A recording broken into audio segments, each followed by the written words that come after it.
3 mai 2015, je viens vers vous afin de vous faire part de mon expérience avec l'huile d'amla. J'ai utilisé pour la première fois l'huile d'amla que j'ai mélangée avec de l'huile de coco en pré-poux, que j'ai laissé poser par la suite pendant à peu près 2 heures avec du papier cellophane que j'ai utilisé pour enrober ma tête. Lorsque j'ai rincé cette huile en utilisant un shampoing, un léger shampoing pour enlever le surplus de résidus de l'huile, j'ai été agréablement surprise de découvrir que mes cheveux étaient nettement plus résistants qu'auparavant. Bien évidemment, l'huile de coco est une superbe huile aussi qui pénètre en profondeur la tige capillaire. Et accompagnée de l'huile d'amla, franchement le résultat était vraiment super. Mes cheveux étaient vraiment beaucoup plus résistants, beaucoup plus forts. J'ai vraiment l'intention d'intégrer cette huile à ma routine capillaire.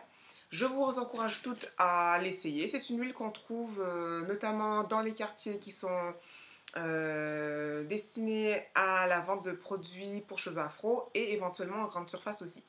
L'huile d'amla est une huile qui vient d'Inde, qui est extraite d'un fruit qui ressemble en fait, qui est une groseille, la groseille indienne, et qui se vend aujourd'hui en masse, quoi. Parce que c'est une huile qui est beaucoup utilisée chez les femmes indiennes pour l'entretien de leurs cheveux.